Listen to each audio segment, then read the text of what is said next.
समुद्र किनारे बसे कस्बे नील गांव में 22 साल का युवक विशाल रहता था। विशाल का सपना था लेखक बनना, लेकिन उसकी जिंदगी में दो मुश्किलें थी। वह बहुत शर्मिला था, किसी के सामने अपनी लिखी हुई चीजें पढ़ भी नहीं पाता था। उसकी डायरी के पन्नों में सैकड़ों कहानियां थीं, लेकिन किसी ने आज तक एक भी नहीं पढ़ी। विशाल खुद से कहता, कौन पढ़ेगा मेरे जैसे साधारण इंसान की बातें।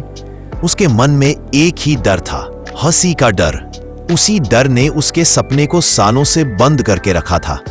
एक दिन विशाल रोज की तरह समुद्र किनारे बैठा लिख रहा था। तभी वहां एक बूढ़े नाविक राघव दा आए।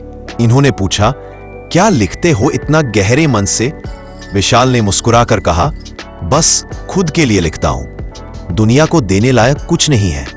राघव दा ने एक वाक्य कहा, बेटा दुनिया को कम चाहिए, संग सच्चाई ज्यादा चाहिए। तुम अगर सच लिखते हो तो वो सबसे बड़ी दौलत है। यह सुनकर भी विशाल का डर नहीं टूटा। उसे हिम्मत ही नहीं होती थी कि किसी को अपनी लिखी चीजें पढ़ाकर दिखाएं। एक दिन विशाल की मां बीमार पड़ गई। पैसों की किल्लत बढ़ने लगी। विशाल को नौकरी की जरूरत थी और नौकरी के साथ साथ वह लिखना भी छोड़ने लगा। डायरी का आखिरी पन्ना खाली पड़ा था। उसने खुद से कहा, शायद मेरी कहानी यही खत्म हो जाती है। उस दिन उसने अपनी डायरी बंद की, जैसे सपना भी बंद कर दिया हो। राघव दा की नाव एक तूफानी रात में समुद्र में फंस गई। सब लोग किनारे पर खड़े थे। चीख पुकार, डर, अंधेरा, तूफान। सरकारी बचाव दल देर से पहुंच रहा था। राघव दा फंसे हुए थे और नाव धीरे धीरे टूट रही थी। विशाल की घबराहट बढ़ती जा रही थी। उसने कहा, मैं चुप नहीं रह सकता, मेरे पास नाव नहीं पर आवाज है।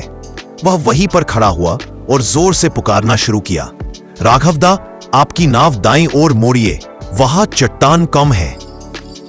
भीड़ हैरान थी, इतना शर्मिला लड़का आज चिल्ला कैसे रहा है? तूफान में भी राघव दा उसकी आवाज पहचान गए। उन्होंने नाव मोड़ी और एक बड़ी लहर के साथ नाव सुरक्षित किनारे पहुंच गई। भारी भीड़ थी, लेकिन राघव दास सीधा विशाल के पास आए।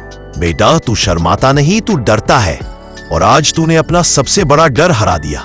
उस रात विशाल ने फिर डायरी खोली। आंसू गिरते हुए आखिरी पन्ने पर लिखा, आज मैंने अपनी सबसे बड़ी कहानी लिखी, अपनी खुद की हिम्मत की कहानी। दूसरे दिन उसने वही कहानी सोशल मीडिया पर डाल दी।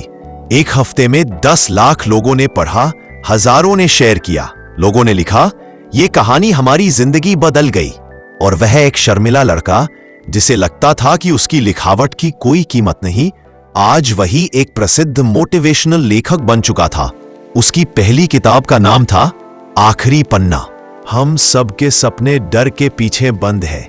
जब आप अपना डर जीत लेते हो, आप अपनी दुनिया जीत लेते हो। साधारण लोग ही असाधारण कहानियां लिखते हैं। हिम्मत हमेशा चिल्लाने में नहीं, सही समय पर आवाज उठाने में होती है। अपनी कहानी खुद लिखो, दुनिया उसे पढ़ना शुरू कर देगी।